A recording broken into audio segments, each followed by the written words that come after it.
नमस्कार शिक्षक साथियों। आज हम बात करेंगे। देखिए, यूपी टेट में जो हिंदी का सिलेबस है वो हमने पहले डिस्कस कर लिया कि क्या आता है क्या नहीं आता है, क्या डिस्कस है। इसका पहले जो वीडियो है वो आप देख सकते हैं। अब हम यहाँ से डेली एक वीडियो 10 से 12 मिनट के आसपास का डिस्कस करेंगे। सिलेबस है, पूरा नोट है बना हुआ है, क्या आता है क्या नहीं आता, विथ ट्रिक सब कुछ लिखा हुआ है, आपको सब पढ़ना है। आप चाहें तो स्क्रीनशॉट भी ले सकते हैं, ठीक है। सबसे पहले बात करते हैं हिंदी साहित्य का इतिहास। तो पेपर में क्वेश्चन आता है कि हिंदी साहित्य के इतिहास को कितने भागों में बांटा गया है। तो ये देख लीजिए, रामचंद्र शुक्ल, इनके अनुसार हिंदी का जो साहित्य का इतिहास है उसको 4 भागों में बांटा गया है। 1 2 3 4, ठीक है। अब जो पहला भाग है इसको हम आदिकाल कहते हैं, ठीक है। अब पेपर में आता है कई बार कि इसका उपनाम क्या है, तो इसको हम वीर गाथा काल कहते हैं। आदिकाल यानी कि वीर गाथा काल। और इसका जो सन है या विभाजन है तो ये 1000 ईस्वी से 1350 ईस्वी तक का है। इसके बाद दूसरा आता है पूर्व मध्य, ठीक है। ये दोनों मध्य के हैं, ठीक है। तो मध्य के हैं, देखो याद कैसे करना है, पहला हम आदिकाल याद कर लेना और आधुनिक काल। ये दोनों मध्य के हैं, तो पहले जो आएगा तो पूर्व मध्यकाल और लास्ट में जो आएगा उत्तर मध्यकाल। पहले जो आएगा उसे पूर्व मध्यकाल, इसको हम उपनाम जानते हैं भक्ति काल। वीर गाथा काल में क्या होता था कि जो राजाओं के यहाँ जो कवि होते थे, जो संत होते थे, ठीक है, वो लोग क्या करते थे कि उनकी वीरता पर गाते थे, इसीलिए इसे वीर गाथा काल कहते हैं। उनकी वीरता पे, ठीक है, उनकी वीरता के लिए ही गाते थे, ठीक है। और भक्ति काल में क्या है कि इसमें, अब इसमें अलग अलग प्रकार की भक्ति है, निर्गुण भक्ति, सगुण भक्ति, निराकार, सब ये कुछ है। तो भक्ति में जो भक्ति काल के बारे में बताया गया है, इसमें जो आते हैं उनको डिस्कस करेंगे। इसके बाद आता है उत्तर मध्यकाल। उत्तर मध्यकाल जो है उसे हम रीति काल के नाम से जानते हैं, ठीक है। रीति काल के नाम से जानते हैं, और इसका जो ईस्वी है वो 1650 से 1850 तक, और 1850 तक अब तक को हम आधुनिक युग कहते हैं या गद्य युग कहते हैं, ठीक है, या कहते हैं गद्य युग, ठीक है, आधुनिक युग या गद्य काल, ठीक है। तो ये, अब ये डिवीजन है रामचंद्र शुक्ल के अनुसार। ये पेपर में आता है, इसी तरीके से क्वेश्चन आता है कि रामचंद्र शुक्ल के अनुसार कितने भागों में बांटा गया, तो 4 भागों में। देखो, पहले में जोड़ना 350 साल, ठीक है। फिर 350 के बाद 300, फिर 200, इस तरीके से भी आप याद कर सकते हैं। याद कैसे करना है, सबसे पहले आदिकाल, उसी को हम वीर गाथा काल कहते हैं, ठीक है। अब तो ये पूरा डिस्क्रिप्शन है रामचंद्र शुक्ल के अनुसार, ठीक है। अब हम दूसरा विभाजन बात करते हैं साहित्य का इतिहास। अब आधुनिक काल में जो, आधुनिक काल का जो विभाजन है, ठीक है, वो हमने डिस्कस कर लिया पूरा। अब आधुनिक काल का विभाजन कैसे हुआ है, उसमें जो लास्ट में जो दिया था आधुनिक काल 1850 से अब तक, अब इसी का विभाजन है ये। आधुनिक काल का ही विभाजन है, ठीक है। उसको कैसे बांटा गया है, तो आधुनिक काल का जो विभाजन है उसको देखते हैं सबसे पहले 1850 से 1900 तक।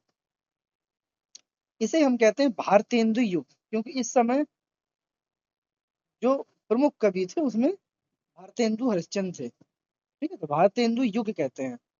इसके बाद 1900 से 1920 तक इसमें द्विवेदी युग कहा गया, और वो भी किसके नाम पे, महावीर प्रसाद द्विवेदी के नाम पे कहा गया, ठीक है। एक और द्विवेदी है, ठीक है, लेकिन मेन चीज क्या है ना, हमें याद रखना द्विवेदी युग किसके नाम पे पड़ा, पेपर में आता है द्विवेदी युग किसके नाम पे पड़ा, तो महावीर, जो महावीर है, जो सबसे महान है, वही द्विवेदी, ठीक है, महावीर प्रसाद द्विवेदी।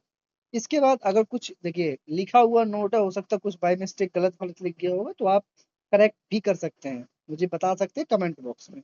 इसके बाद आता है, देखो, पहले भारतेंदु फिर द्विवेदी। लाइन से याद भी करना, कुछ ट्रिक वगैरह भी लिखी होगी।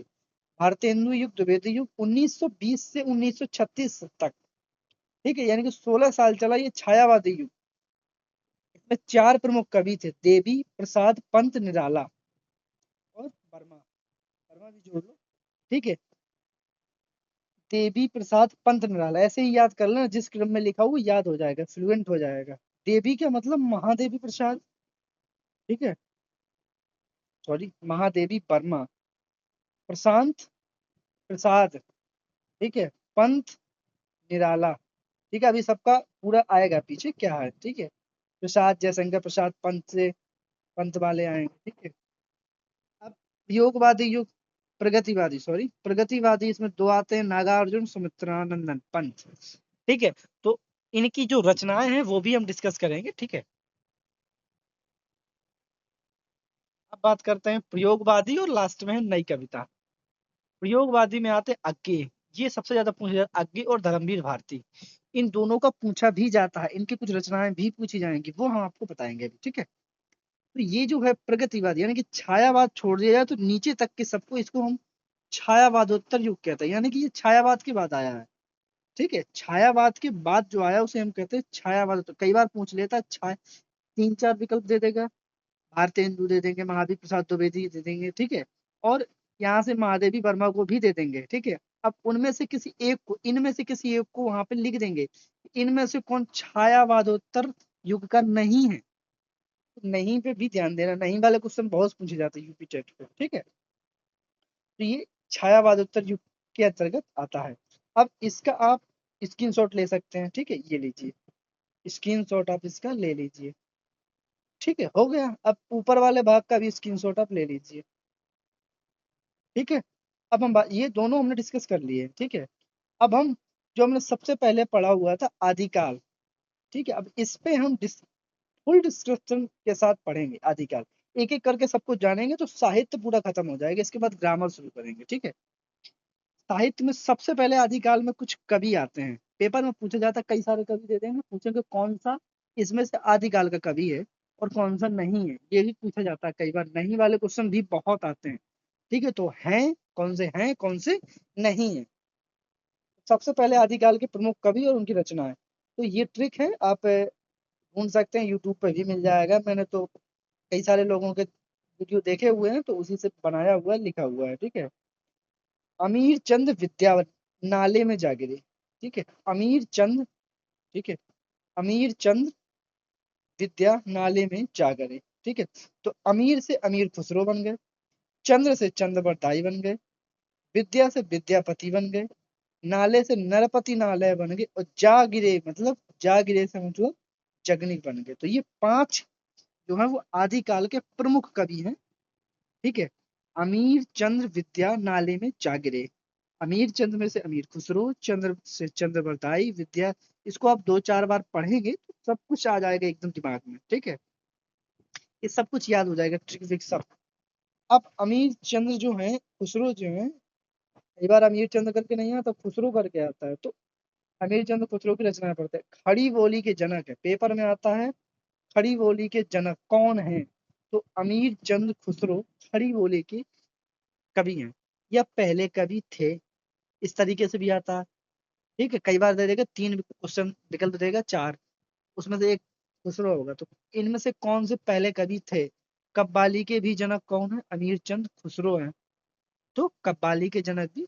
अब इनकी कुछ रचनाएं हैं, खलिकवारी, हालात कन्हैया, नजराने हिंद, ठीक है। इनकी तीन कविताएं हैं जिसमें से खलिकवारी अधिक पूछी जाती है, ठीक है। तो खलिकवारी अधिक मात्रा में पूछी जाती है, खलिकवारी। ख, इसकी ट्रिक है, खली की हालत नाजुक खलिकवारी, हालत से हालत कन्हैया, नाजुक से नजराने हिंद, ठीक है। तो ये इनकी तीन प्रमुख रचनाएं हैं। अब बात करते हैं चंद्रबरदाई की। चंद्रबरदाई, कई बार इनका पीरियड पूछ लिया जाता है, कितने कितने समय का है, तो केवल एक रचना इन्होंने की है चंद्रबरदाई ने, और वो है पृथ्वीराज रासो। इन्होंने, ये पृथ्वीराज के दरबार में कवि थे। हमने बताया ना कि आदिकाल को वीर गाथा काल कहते हैं, तो ये लोग क्या कहते हैं कि किसी भी राजा के यहाँ दरबारी में वहीं पे कवि थे, तो उन्हीं की गाथा गाते थे, इसीलिए इसको वीर गाथा काल कहते हैं, ठीक है। तो वीर गाथा काल में इन्होंने सिर्फ एक ही लिखी है, वो है पृथ्वीराज रासो, उसमें सिर्फ पृथ्वीराज के बारे में ही लिखा है, और ये हिंदी का पहला महाकाव्य बन गया है। ये चीजें याद रखना, ये क्वेश्चन है, डायरेक्ट आते हैं, हिंदी का पहला महाकाव्य तो पृथ्वीराज रासो, कई बार पूछा गया है यूपी टेट में। अब बात करते हैं विद्यापति जी की। विद्यापति, इन्होंने, इन्हें हम मैथिल कोकिल कहा जाता है, क्योंकि ये मैथिली भाषा में बोलते थे, ठीक है। तो मैथिल कोकिल बोलते हैं। इनकी तीन रचनाएं हैं, पदावली, देखिए अभी पदावली आएगी, चाहे सूरदास या तुलसीदास किसी की कविता है, तो उस पे कंफ्यूजन नहीं होना है। पदावली, कीर्ति लता, कीर्ति पताका, सीधी सी याद रखना है, कीर्ति लता कीर्ति पताका, दो इन्हीं में से पूछा जाएगा, पदावली नहीं पूछा जाएगा, क्योंकि पदावली में वो हो सकता है, क्योंकि एक और लोगों ने लिखी रचना। ठीक है, तो विद्यापति की दो कविताएं हैं, कीर्ति लता कीर्ति पताका। नरपति नालय, नरपति नालय जो है वो उन्होंने की बीसल देवरासो। ठीक है, बीसल देवरासो एक प्रेम कथा है इनकी, बीसल देवरासो। अब बात करते हैं जगनिक की, तो इन्होंने दो लिखी हुई है, सॉरी एक लिखी है, परमाल रासो, जगनिक। तो ये परमाल रासो ही आल्हा उदल का वर्णन इसी में मिलता है, परमाल रासो में। कई बार पूछ लिया जाता है आल्हा उदल का वर्णन किस ग्रंथ में मिलता है, तो परमाल रासो वो रचना है जिसमें आल्हा उदल का। एक और कवि है जो छूट गए थे, मधुकर, वो ट्रिक में नहीं है, लेकिन जय मयंक जस चंद्रिका, इनकी रचना है ये, जय मयंक जस चंद्रिका, पेपर में आता है जय मयंक जस चंद्रिका, किसकी रचना है, तो ये मधुकर जी की रचना है। ठीक है, अब एक बार दोबारा से रिपीट कर लेते हैं हमने पढ़ा क्या है। ठीक है, शुरू से हमने सबसे पहले साहित्य का जो डिवीजन है, जो विभाजन है, वो रामचंद्र शुक्ल ने चार भागों में बांटा है, वीर गाथा काल, भक्ति काल, रीति काल और गद्य काल। और गद्य काल को जो है वो, गद्य काल को हमने बांटा है इतने भागों में। ठीक है, भारतेंदु युग, ठीक है, द्विवेदी युग, छायावादी युग, इसके बाद प्रगति, प्रयोग और नई कविता, प्रगति, प्रयोग और नई कविता। जो छायावाद के नीचे, इन्हें हम छायावादोत्तर युग कहते हैं, पेपर में पूछा जाता है, उस तरीके से याद कर लेना। कौन से इनके कवि हैं, किसकी वजह से नाम पड़ा, कई बार आता है भारतेंदु किसके उससे, भारतेंदु युग किसके उससे पड़ा, तो भारतेंदु हरिश्चंद्र के नाम से पड़ा। अब द्विवेदी युग महावीर प्रसाद द्विवेदी के नाम से पड़ा। ठीक है, छायावाद जो है ये चार प्रमुख हैं कवि। ठीक है, प्रसाद, पंत, निराला और वर्मा, वर्मा से महादेवी वर्मा। ठीक है, चाहे देवी से याद कर लो चाहे वर्मा से याद कर लो। प्रगतिवादी में नागार्जुन है, सुमित्रा नंदन पंत है, और प्रयोगवादी में अज्ञे और धर्मवीर भारती हैं। ठीक है, इसके बाद नई कविता में भगवती प्रसाद मिश्र और श्री क्या लिखा है, श्रीकांत शायद लिखा है। ठीक है, जो भी होगा, अगर आपको पता हो तो ठीक है, श्रीकांत, लेकिन भगवती प्रसाद मिश्रा मेन है। ठीक है, अब इसके बाद हमने आधुनिक काल के कवि जाने और उनकी रचनाएं जानी। ठीक है, कौन किसकी रचनाएं हैं, जो उनकी महत्वपूर्ण जो प्रश्न पूछे जाते हैं वो भी इस पे लिखा हुआ है। तो ये दो चीजें हमने डिस्कस कर ली हैं।